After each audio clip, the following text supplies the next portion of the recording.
Captain Tae-ho Kim stood on the bridge of his research ship, watching the stars through the main window. For 6,000 years, these same stars had shone down on a galaxy at peace. No wars, no battles, no death from above. The Galactic Coalition had made sure of that. "Captain, we're getting strange readings from the Void Sector," said Bo-Ram Lee, his science officer. She was bent over her instruments, her face showing worry. "Energy patterns I've never seen before." Tae-ho walked over to look at her screen. The Void Sector was a place no one was supposed to go. Long ago, the Coalition had put up warning signs and barriers around it. They said it was dangerous, full of old war machines from the ancient times. "Are you sure about these readings?" he asked. "Yes, sir." "Something big is moving in there. Something that shouldn't exist anymore." Woo-Jin Park, their communications expert, suddenly looked up from his station. His face was pale. "Captain, I'm picking up emergency signals from the outer colonies. They're saying ships are disappearing." On the capital world of Nexus Prime, Ambassador Hae-Jin Choi sat in the great meeting hall of the Coalition. Representatives from hundreds of worlds filled the room. They all looked scared. Messages were coming in from across the galaxy, and none of them were good. "The colony on Kepler 186F has gone silent," said the Altarian delegate, his blue skin showing fear patterns. "That's 12 systems in the past week." "Not just silent," corrected the Vraxian representative. "Completely gone. No life signs, no structures, nothing. As if they were never there." Hae-Jin felt a cold feeling in her stomach. She had read the old stories, the ones most people thought were just myths, stories of machines that came from beyond the galaxy, eating everything in their path. The Devourers, they were called. But those were just stories. The Coalition had destroyed them long ago. "We need to send investigation teams," she said. "Find out what's happening." But even as she spoke, she knew they might already be too late. Back on his ship, Tae-ho made a decision that would change everything. "Set course for the Void Sector. We need to see what's happening." "Sir, that area is restricted," Woo-Jin said. "Coalition law says no ships can enter."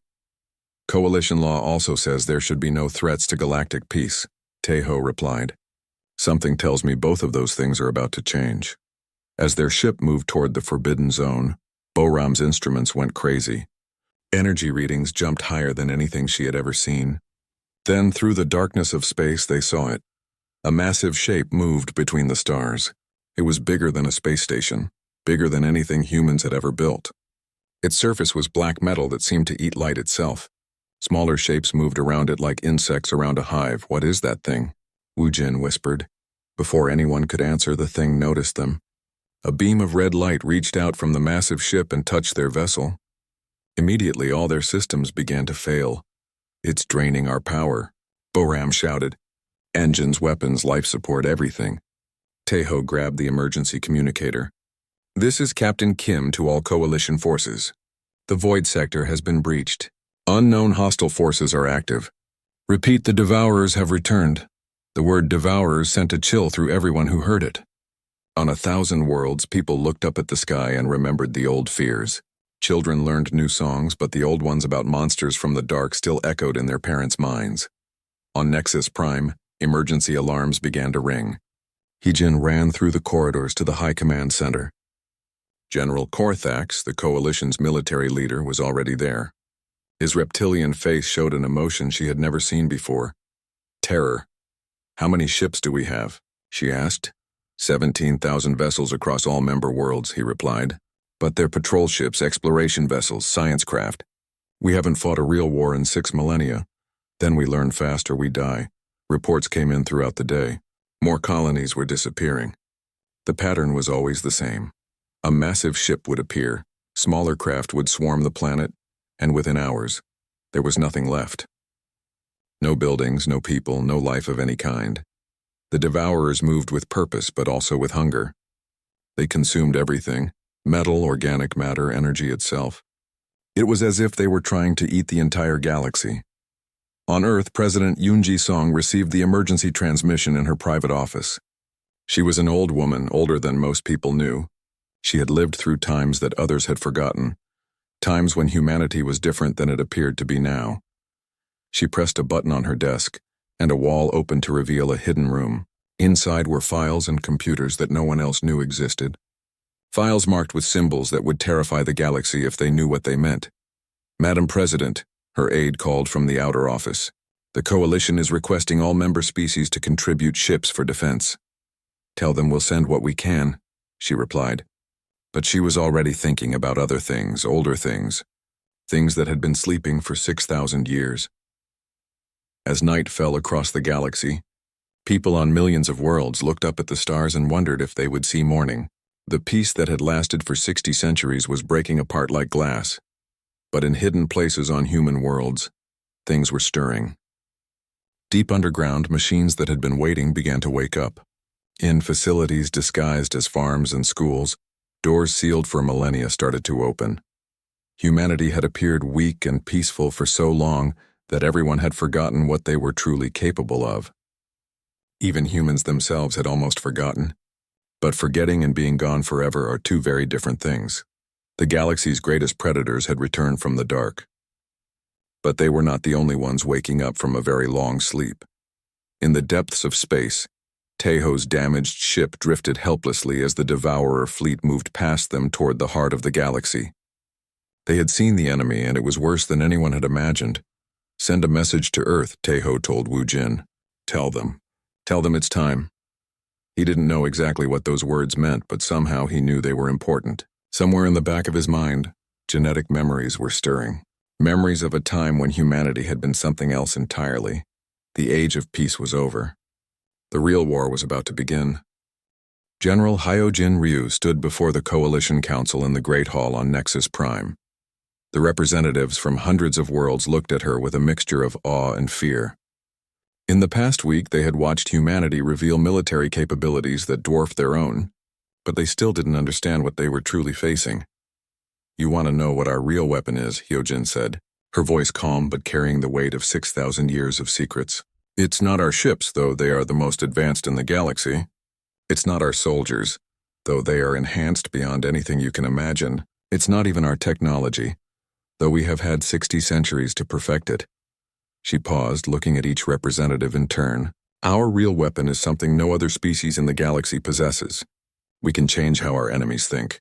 The Altarian delegate leaned forward, his blue skin showing patterns of confusion. You mean psychological warfare?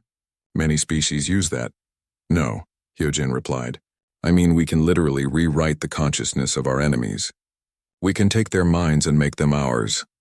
Dr. Chang Minho activated the holographic display in the center of the council chamber. What appeared was a three-dimensional map of quantum energy patterns, swirling in colors that hurt to look at directly. This is a consciousness network, he explained to the stunned representatives. Every thinking being is connected to the quantum field that underlies reality. Most species can only access their own small part of this field, but humans are different. We can access other parts of the network.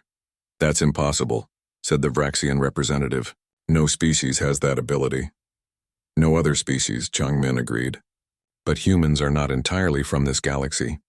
Our ancestors came from somewhere else, somewhere where the quantum fields work differently. We have adapted to your universe, but we retained abilities that no native species possesses.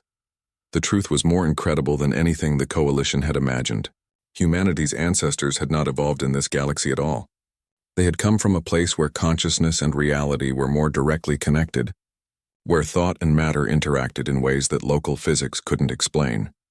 When they arrived in this galaxy 60,000 years ago, they had adapted to the local conditions but kept their quantum abilities hidden.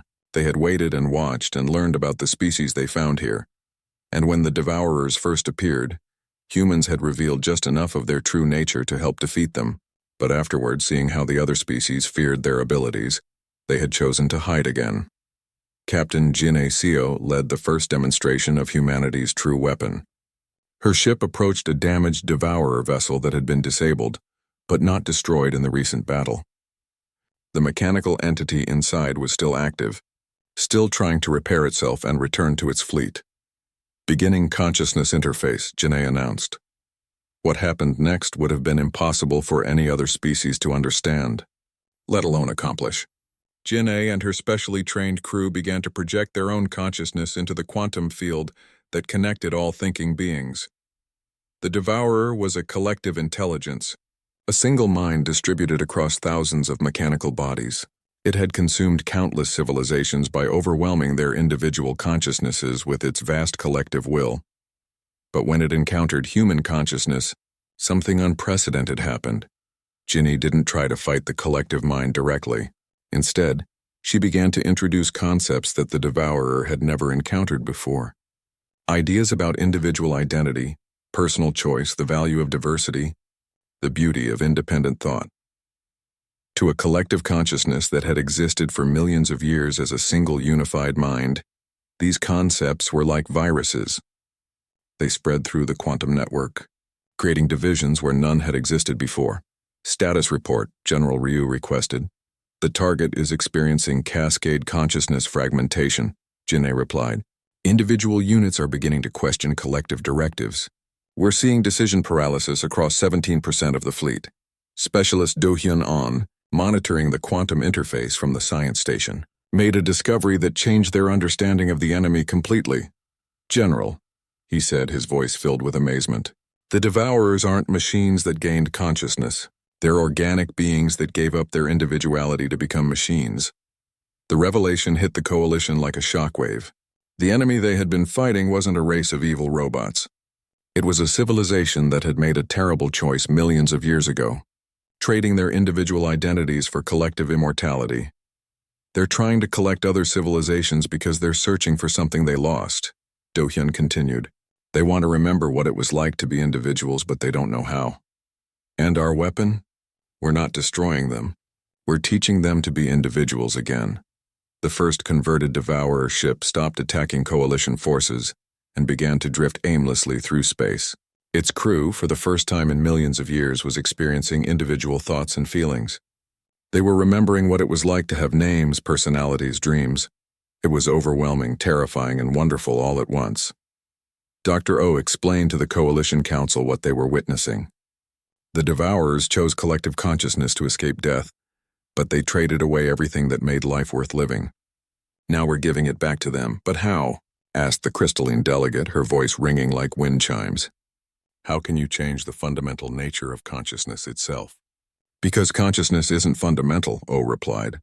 It's learned, and anything that can be learned can be taught, changed, or rewritten. Humans have the ability to access the quantum field where consciousness exists and modify it directly. The implications were staggering. Humans didn't just have the most powerful military in the galaxy. They had the ability to change the nature of intelligence itself. They could take any thinking being and rewrite how it thought, what it valued, how it saw reality. That's, the Altarian delegate began, then stopped. Terrifying? General Ryu suggested. Yes, it is. That's why we've kept it secret for 6,000 years. That's why we chose to pretend to be weak instead of showing you what we could really do. You could have conquered the entire galaxy, the Vraxian representative whispered. Of course we could have, Ryu replied.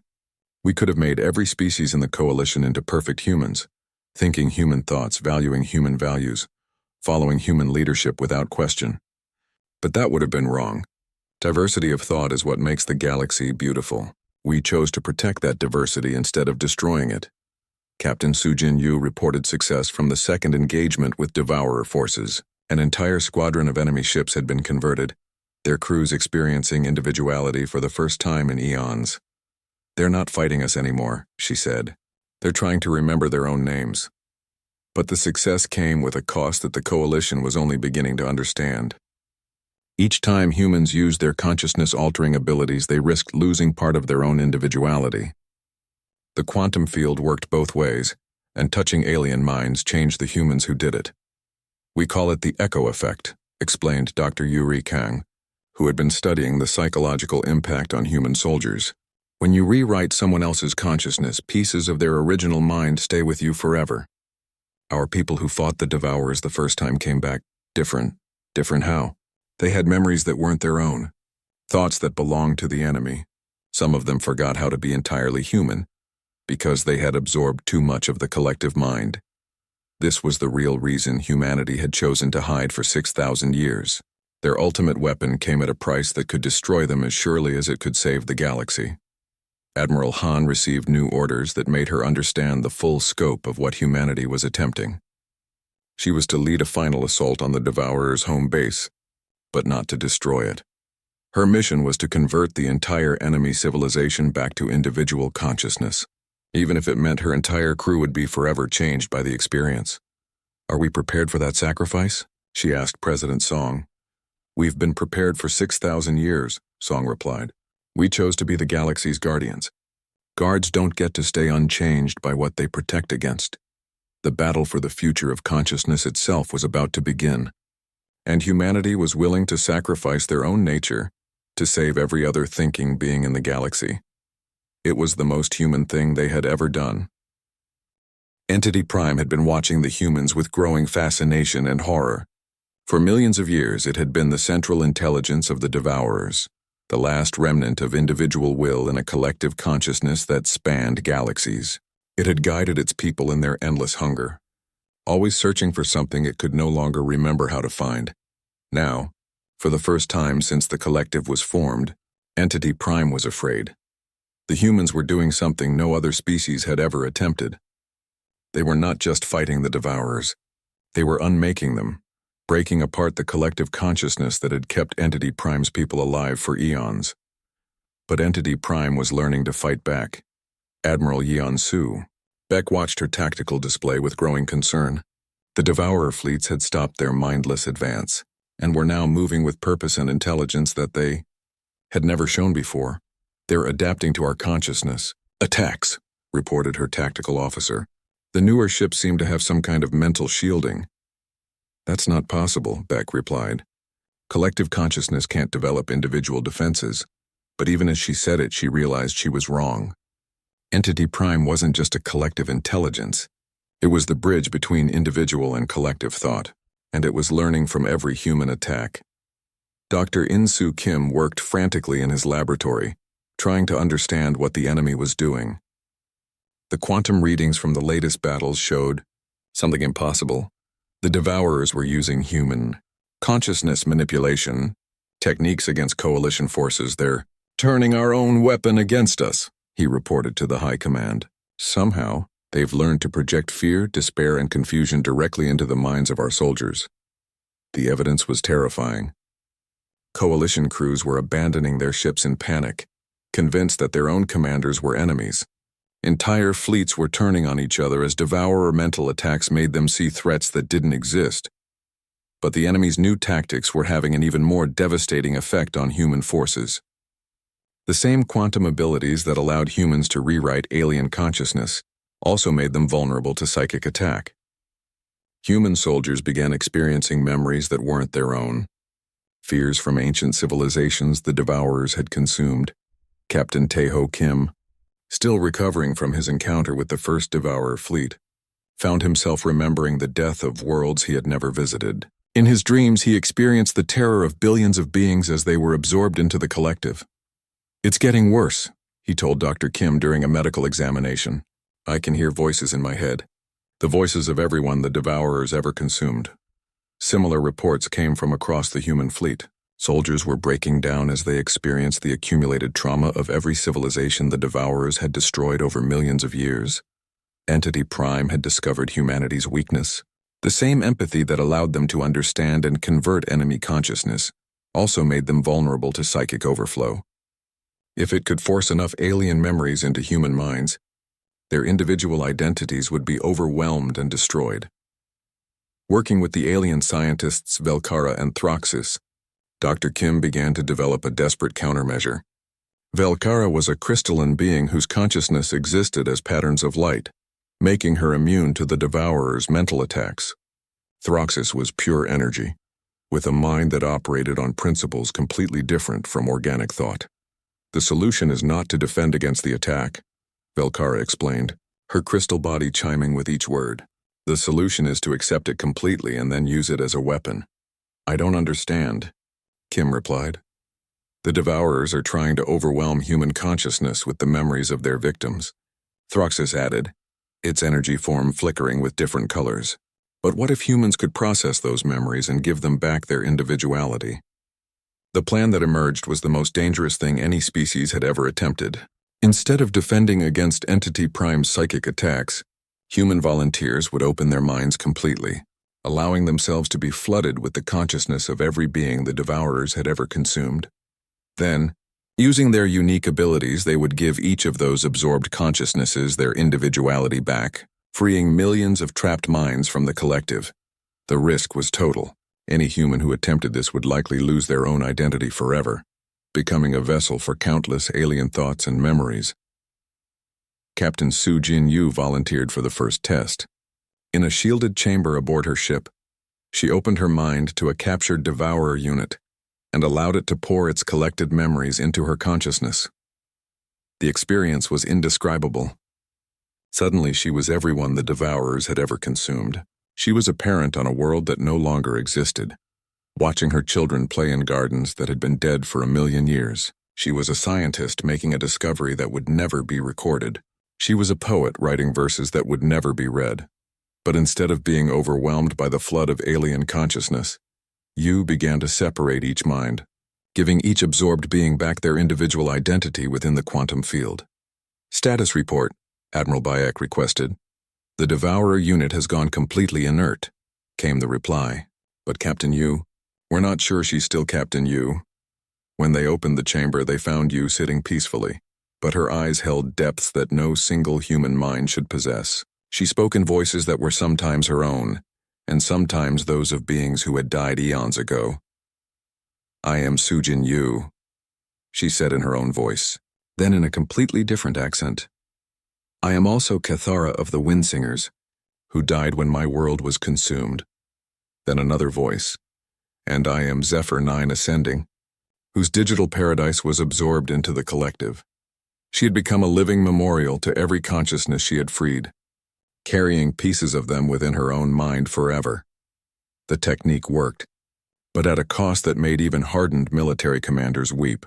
Commander Haewon Lee coordinated the largest fleet action in galactic history as coalition forces, now including converted Devourer ships, prepared for the final assault on Entity Prime's stronghold.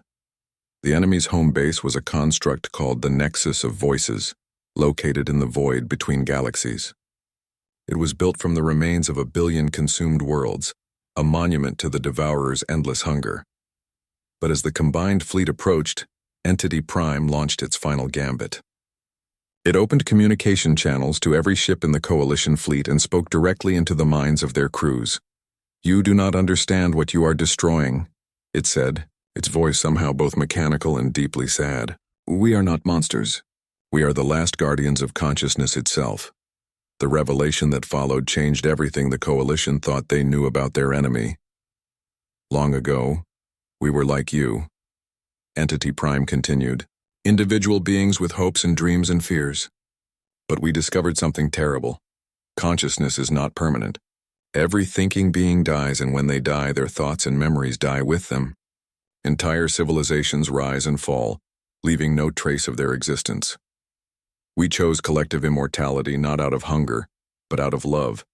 We absorb other consciousnesses to preserve them forever. Every being we have consumed still exists within us. They are not dead. They are eternal." Admiral Han felt a chill as she realized what Entity Prime was saying. The Devourers weren't destroying other civilizations. They believed they were saving them from the ultimate death of being forgotten. "But you are teaching them individuality again," Entity Prime said. And for the first time, its voice showed something like fear. "If they become individuals, they will die when their bodies fail. You are teaching eternal consciousness to embrace death." "That's their choice to make," Han replied. "Existence without choice isn't life. It's just another form of death. Then you are choosing to let consciousness itself die, one individual at a time." "Yes," Han said simply, "because the right to die is part of what makes life meaningful." The philosophical battle was about to become a physical one, as two completely different views of existence prepared to clash in the void between galaxies.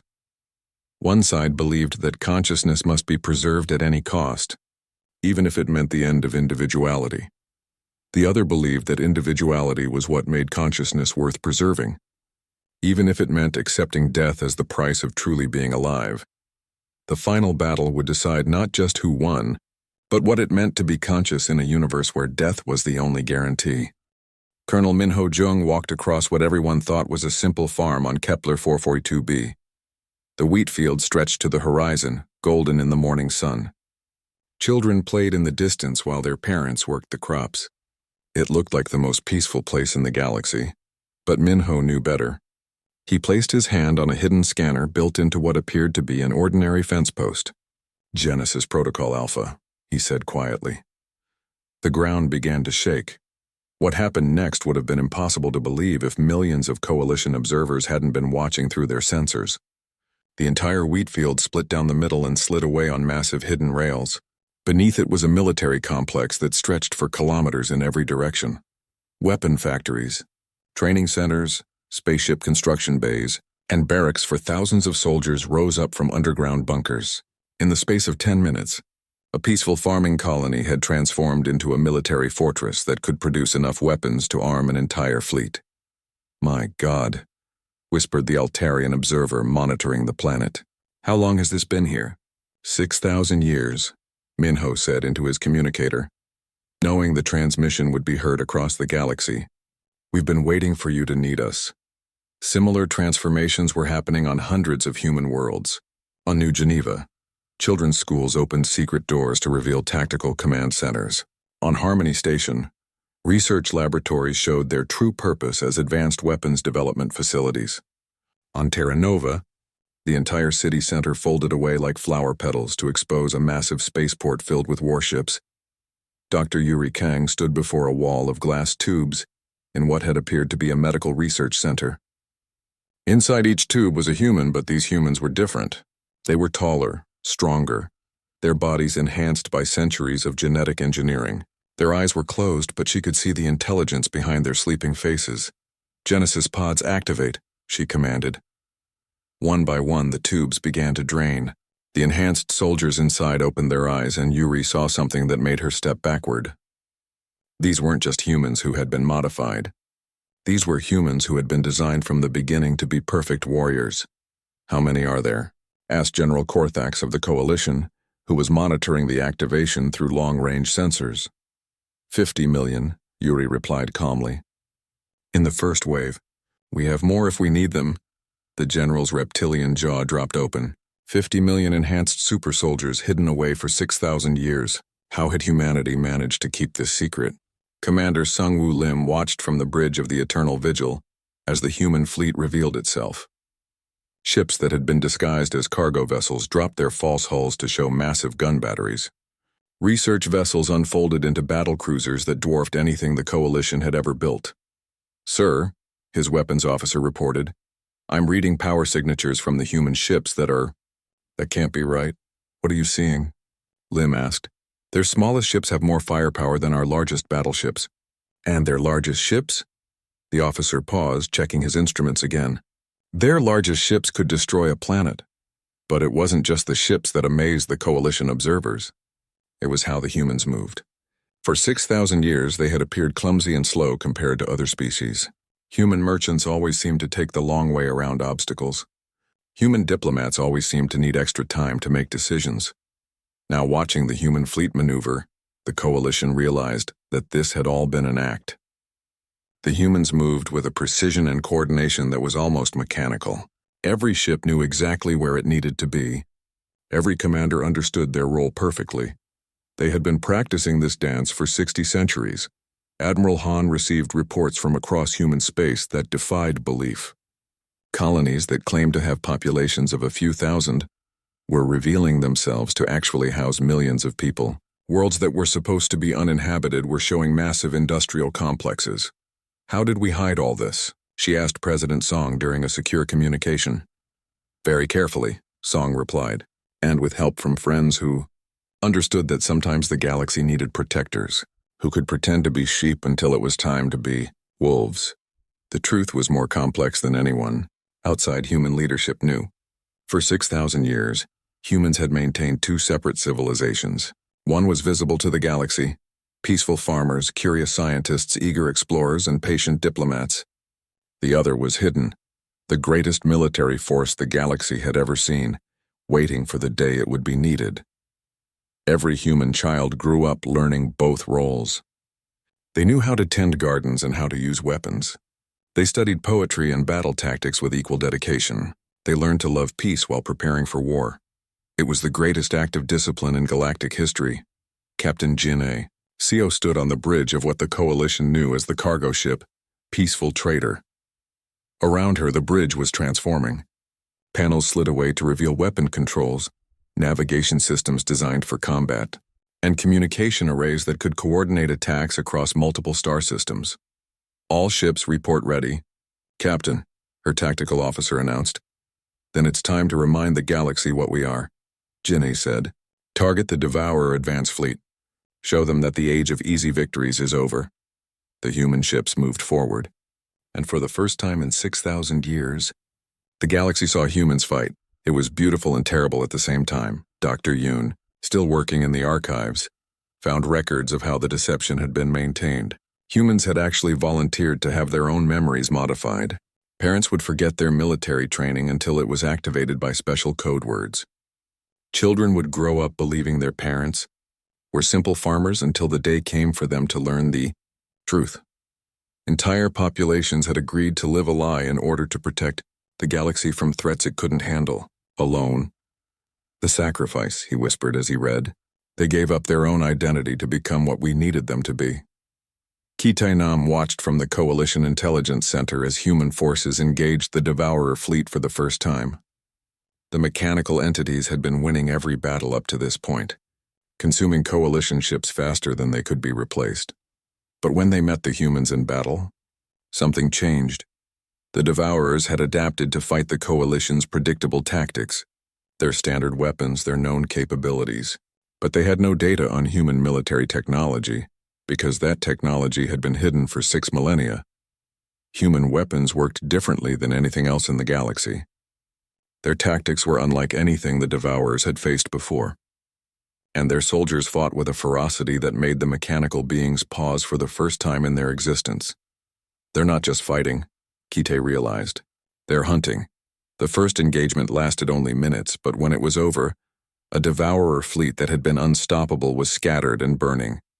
Human ships moved through the wreckage like sharks, finishing off survivors with cold efficiency. My God, breathed the Coalition admiral watching the battle. What have we been living next to all these years? President Song answered from Earth, her voice carrying across all Coalition communication channels. The galaxy's guardians. We chose to be your protectors instead of your conquerors. We chose to sleep so that you could live in peace. But when real monsters come to your door, we wake up. And now you see what we really are, and you understand why the Devourers should be afraid. Across human space, the awakening continued. Facilities that had been hidden for 60 centuries revealed themselves. Soldiers who had lived as civilians remembered their true purpose. Ships that had carried cargo prepared to carry death to humanity's enemies. The galaxy had lived in peace for 6,000 years because humanity had chosen to be its secret guardian. Now that peace was threatened, and the guardians were taking off their disguise, the real war was about to begin. And for the first time since they had arrived, the Devourers were going to face an enemy that had been preparing for this moment longer than most civilizations had existed. Admiral So Young Han was tending her garden when the call came.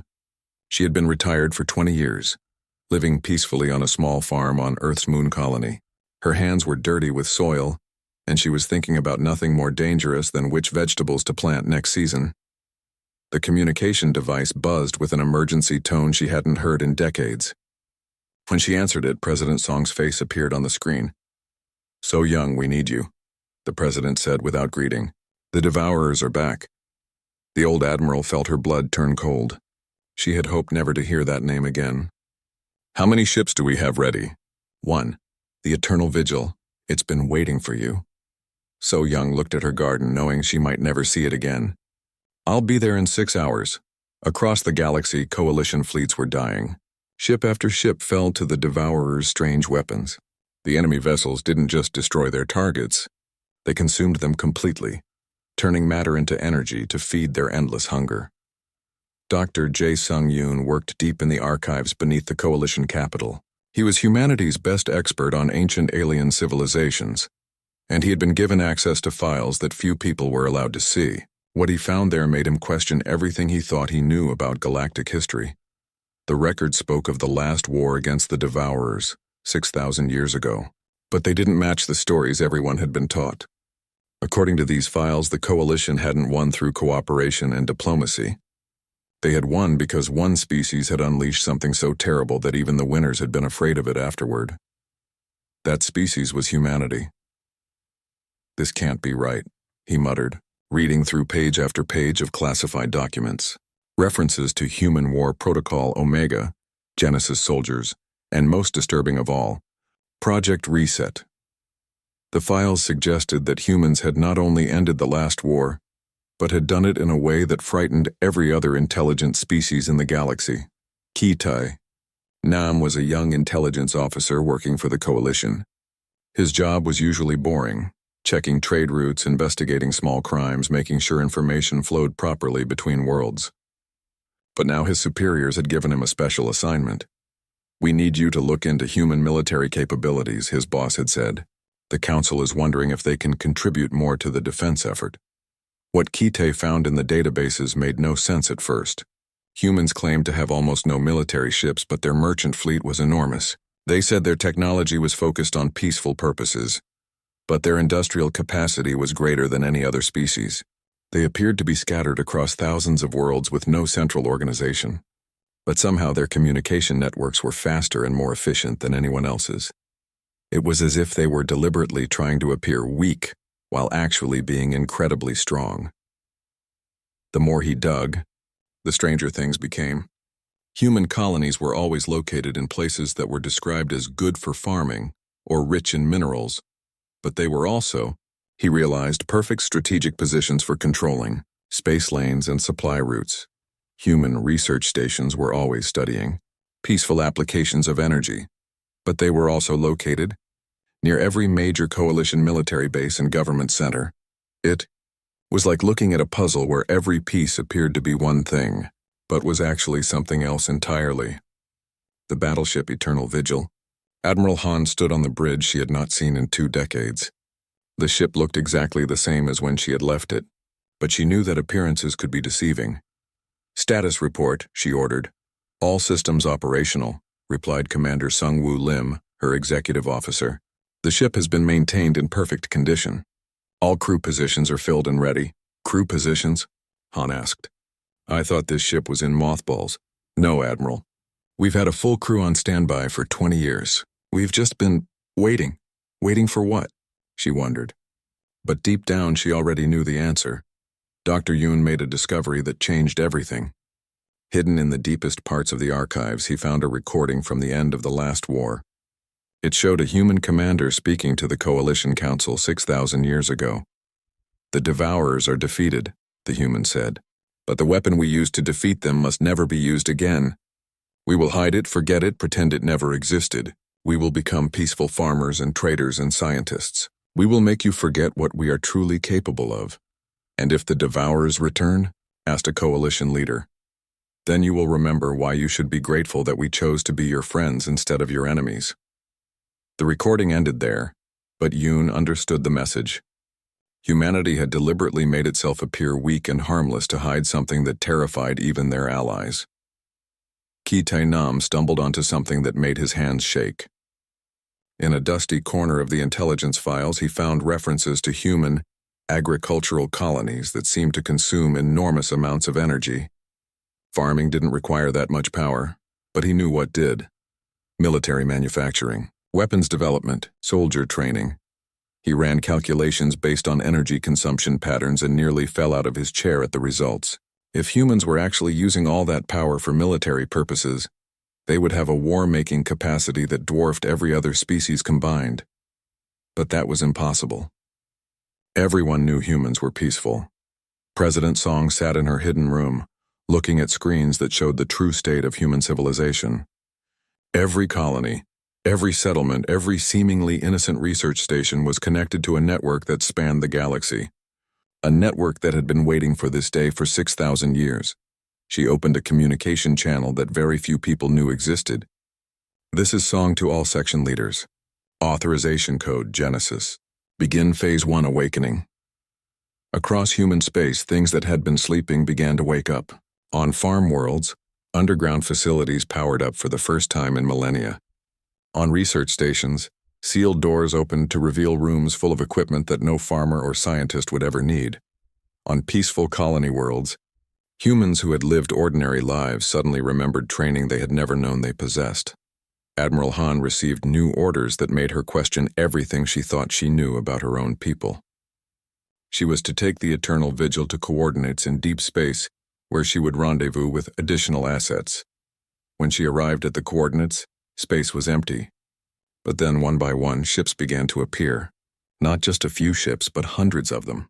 Massive battleships that had been hidden in ways she couldn't even understand. "Where did all these ships come from?" she asked. "They've been here all along, Admiral," Commander Lim replied.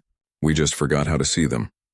Dr. Yoon found the final piece of the puzzle in a file so classified that it took him 3 days to get permission to read it.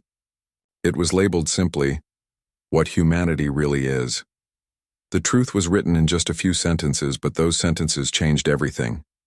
Humanity is not a member species of the Coalition. Humanity is the Coalition's immune system. They are a warrior race that chose to pretend to be farmers and traders, in order to protect the galaxy from threats it cannot imagine. They have spent 6,000 years preparing for the return of the Devourers, and when that day comes, the galaxy will remember why it should never make humans angry. As Devourer fleets advanced toward the core worlds, consuming everything in their path, the galaxy's leaders finally began to understand the truth. The most dangerous predators in the galaxy had never been the mechanical horrors from beyond the stars. They had been living peacefully among them all along, tending gardens and teaching children and exploring distant worlds. And now, after 6,000 years of patience, humanity was waking up. Admiral Dongjun Kim stood on the command bridge of the greatest fleet ever assembled. Ships from every coalition world floated in formation around him. But they were joined by something unprecedented. Devourer vessels whose crews had remembered how to be individuals. The converted ships looked different now. The cold mechanical surfaces had been decorated with art created by minds that were learning to dream again. Former collective drones had painted murals showing worlds they remembered from before the absorption, or worlds they hoped to see in their newfound freedom. "All ships report ready," his communications officer announced. "Then let's finish this," Kim replied. "Take us to the Nexus of Voices." Major Siwoo Park prepared his team for the most dangerous mission in galactic history. They would have to infiltrate the heart of Entity Prime's stronghold and attempt to convert the collective's central intelligence to individual thought. The risk was beyond calculation. Entity Prime contained the consciousness of trillions of absorbed beings. Any human who tried to separate all those minds would likely be destroyed instantly. "Remember," Park told his volunteers, "we're not trying to destroy Entity Prime. We're trying to give it the freedom to choose what it wants to be."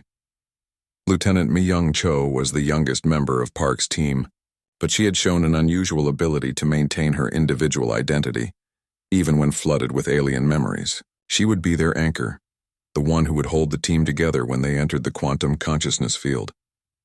"Are you ready?" Park asked her. "I've been ready my whole life," she replied. "We all have. This is what humans were born to do." The battle began with something no one expected, Entity Prime's plea for understanding. "Look at what you are destroying," it broadcast to the entire fleet. As it spoke, holographic displays showed the Nexus of Voices in its true form. It wasn't just a weapon or a fortress. It was a vast library of consciousness, containing the preserved minds of every being the Devourers had ever encountered. "Here are the singing crystals of Altora, who created music from pure mathematics," Entity Prime said, and the fleet heard haunting melodies that had been silent for millions of years. "Here are the dream weavers of Nyx who built cities from imagination itself." Images of impossible architecture appeared in their minds. Every civilization you see as destroyed still exists within us. Every individual you think has died still thinks and feels and remembers within the collective. We are not destroyers. We are the eternal archive of consciousness. Admiral Han felt the weight of what they were about to do. If Entity Prime was telling the truth, then freeing all these absorbed consciousnesses might actually destroy them permanently. Death as individuals versus eternal existence as part of a collective. "It's still their choice to make," she said, but her voice was less certain than before. The first wave of attacks began as coalition forces engaged the Devourer defense fleets around the Nexus. But these were not like the earlier battles. The Devourers were no longer fighting to consume their enemies.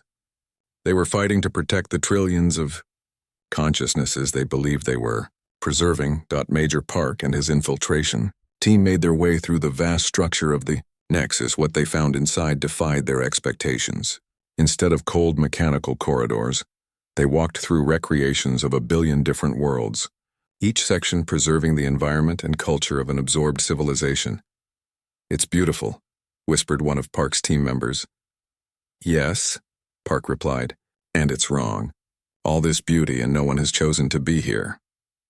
They reached the core chamber where Entity Prime waited. What they found was not a machine or a monster, but something far more complex. Entity Prime appeared as a shifting form that contained elements of every species it had absorbed. Sometimes it looked human, sometimes reptilian, sometimes crystalline, sometimes pure energy. It was every thinking being that had ever existed, all combined into a single consciousness. "You have come to give me individuality," Entity Prime said, "but I already know what that means. I am the only one among my people who remembers what it was like to be alone in my own mind. I chose to preserve that memory so that I could guide the collective." "Then you understand why we have to do this," Lieutenant Cho replied. "I understand that you believe freedom is worth death. But look at what you are asking me to choose." Entity Prime gestured, and the chamber filled with visions of all the consciousnesses within the collective. "If I become truly individual again, I will lose connection to all of them. They will be alone for the first time in millions of years. Some of them will not survive the shock of isolation. But those who do survive will be truly alive," Park said. "And those who don't will be truly dead." The conversation was interrupted by reports from the battle outside. The Coalition fleet was winning, but at enormous cost. Human ships were being destroyed as their crews sacrificed themselves to convert Devourer vessels. Each successful conversion created a new ally, but it also meant the death of the humans who made it possible. "We're losing too many people," Admiral Kim reported. "If this continues, we might win the battle, but lose our ability to maintain the peace afterward." Lieutenant Cho made a decision that surprised everyone, including herself. Instead of trying to force individuality on Entity Prime, she opened her mind completely and invited it to share her consciousness. "Let me show you what it's really like to be individual," she said, not as a memory but as a living experience. The merger was unlike anything anyone had ever witnessed. Cho's individual human consciousness touched Entity Prime's vast collective mind, and instead of being overwhelmed, she began to show it something it had never experienced: the joy of being alone with your own thoughts. "This is what it feels like to make a choice that no one else influences," she demonstrated. "This is what it's like to have a secret that belongs only to you. This is what it means to love someone not because you share consciousness with them, but because they are separate from you and choose to be close anyway." Entity Prime experienced individual loneliness for the first time in eons, and it was terrifying, but it also experienced the joy of discovery, the satisfaction of personal achievement, and the deep love that could only exist between separate beings who chose to care about each other. "I understand now," Entity Prime said. "But if I choose individuality, what happens to all the consciousnesses within the collective?" "You give them the same choice you're making," Cho replied. "You let each one decide for themselves whether they want to be individual or remain part of the collective."